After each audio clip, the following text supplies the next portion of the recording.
This is a guest essay by Nachum Kaplan, who writes the newsletter Moral Clarity.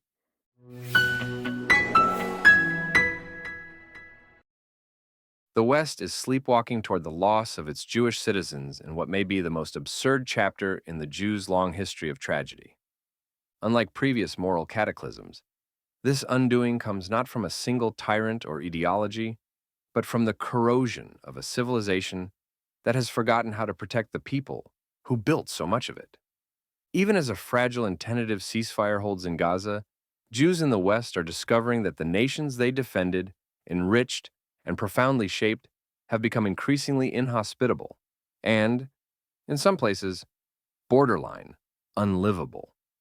The question is well past whether Jewish persecution could happen again in the West. It is happening.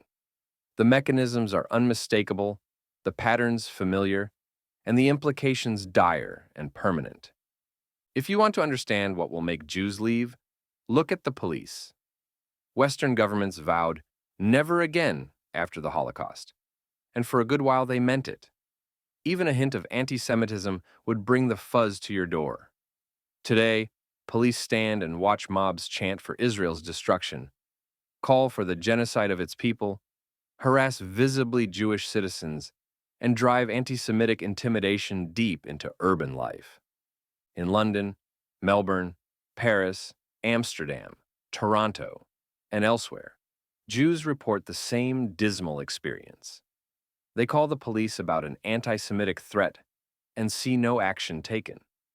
They are told harassment is so-called protected speech, that anti-Semitic assaults are difficult to prove, and that even death threats must be understood in the quote-unquote context of global politics. Hypothetical concerns are fretted over, while Jewish victims' very real dangers are dismissed. The police are trapped in a pseudo-academic hallucination, trying to maintain so-called balance. They now believe their job is to enforce the law only if it does not risk upsetting violent constituencies. This makes Jews expendable, because defending them risks confrontation. So the police retreat and Islamists and other grotesque anti-Semites advance. As history shows, and as we shall sadly see again soon, civilizations that cease defending their Jews reveal a deeper societal decline.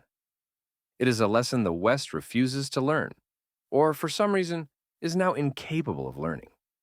The ultimate test of a society's tolerance is whether someone visibly Jewish can walk down the street without fear. In too many Western capitals, the answer has become no. Jews are again donning caps instead of kippahs, dressing generically with no cultural markers, and avoiding even a tote bag with Hebrew on it. When a minority must erase itself to move safely through a city, its civil rights have already been eroded. This is not normal or acceptable, and it is certainly not different this time. Those who insist the present situation is unique, because Jews are now merely one minority among many in a multicultural, multi-religious mosaic, are suffering from an acute condition called being completely wrong. Jews are also losing confidence in the West because they see their children facing new barriers. University campuses, supposedly cathedrals of inquiry, but increasingly idiot factories, have become the most ideologically hostile environment for Jews since Europe in the 1930s. Jewish students report being spat on, stalked, doxxed, barred from student government, forced to renounce Zionism to avoid assault, and having to run the gauntlet of masked activists chanting for their genocide just to get to class. University responses have been so timid and banal, they may as well be written in invisible ink. The fear of appearing pro-Israel has spooked administrators into a sympathetic freeze. They will protect every minority except history's most persecuted one. In a generation or two, universities will wonder why Jewish enrollment dropped, why Jewish philanthropy evaporated, and why Jewish academics quietly left as though it were a mystery. They will not admit that campuses became laboratories for legitimizing anti-Semitism, and that academia somehow mistook targeting Jews for so-called social justice. The impact will be vast. More than 60% of Western Jews attend university, compared to approximately 37% of the general population.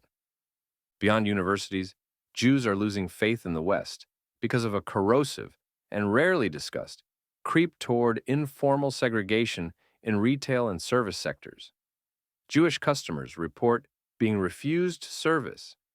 Hebrew on clothing invites insults. A mezuzah hanging from a rideshare mirror leads to cancellations. In workplaces, discrimination is subtler, but equally malignant. It is acceptable to be Jewish only if you do not defend Israel, call out only right-wing Jew hatred, and politely accept being labeled a so-called colonizer, oppressor, and white adjacent, whatever that means, while not challenging the fabricated distinction that Israel is somehow separate from Jewish identity. Perhaps the most chilling development, and one many Western liberal Jews still fail to grasp, is the emergence of policies targeting dual nationals who served in the Israel Defense Forces. A growing number of countries are drafting measures allowing them to investigate, prosecute, or sanction their own Jewish citizens simply for fulfilling Israel's compulsory military service, despite no evidence or even suggestion of wrongdoing. This is unprecedented.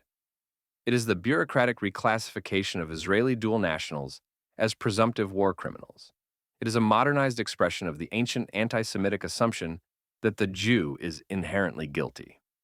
No country threatens Korean dual nationals for serving in the South Korean army, or Greeks, Singaporeans, Swiss, or Finns. Only dual Israeli citizens are targeted. That is world-class racism. Many fortunate Jews remain unaware of how severe anti-Semitism has become, partly because they are living their lives, raising children, and trusting institutions, partly because the news media treats the issue with perfunctory boredom. Jew hatred is reported like the weather, something that apparently happened somewhere. There is no moral outrage, no systemic analysis, or cultural reckoning. When Jews express frustration, they are accused of exaggeration or attempting to suppress criticism of Israel. Jewish fear is not treated as a real problem. Even after the Hamas-led massacre of October 7th, 2023, the largest massacre of Jews since the Holocaust, large parts of Western culture did not pause. They doubled down on hating Jews and castigating Israel. The official response has been to appoint anti-Semitism envoys and tell Jews, "We hear you, but let's talk about Gaza."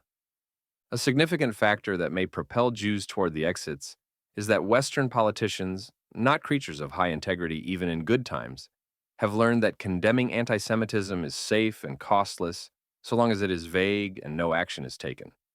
Confronting anti-Semitism, stopping the mobs, challenging the activists, and disciplining anti-Semitic bureaucrats all carry electoral risk, something politicians fear more than moral disgrace. Political classes treat Jewish safety as a public relations issue to be managed, not a civil rights obligation to be enforced. There's also a growing political calculation that Jews are demographically irrelevant, especially compared with Muslim voters, with the U.S. being the only partial exception. Islamists and far-left activists are larger and louder blocs, so leaders choose numbers over decency. Given all this, it is unsurprising that Jews across the West are asking, do we have a future here? Should we encourage our children to stay? Is Europe safe? Is North America safe? Is Australia safe? Is South Africa safe?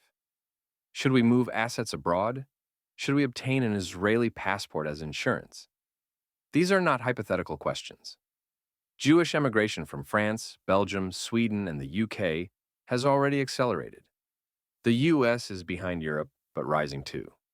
The West will not lose its Jews in one dramatic moment. It will lose them through a slow drip of insult, a steady rise in fear, and a growing sense of no longer belonging. A key question is whether today's diaspora Jews will repeat the mistake of their forefathers and wait for catastrophe before acting. The tremors before the earthquake rumble louder each day. If Western nations lose their Jewish communities, they will forfeit things they never realized Jews had given them. Parts of their moral compass, their historical memory of totalitarianism, a large portion of their intellectual class, and history's finest early warning system of civilizational decline. Throughout history, How a society treats its Jews predicts its future with unerring accuracy. Anti Semitism is a symptom of broader decay that putrefies its way into a society's core. Western civilization will not fall because its enemies are strong, but because it is abandoning the people who held the line when others looked away. Jews will not turn on the West. They will quietly leave, taking with them their culture, innovation, generosity, reverence for law, belief in democracy, and their disproportionate contributions to science, medicine, the arts, finance, technology, journalism, literature, and public life. They will leave because a civilization that will not defend its Jews will defend next to nothing. The West, much of it confused, cowardly, morally exhausted, and presently self absorbed, may not even notice the loss until it is far too late.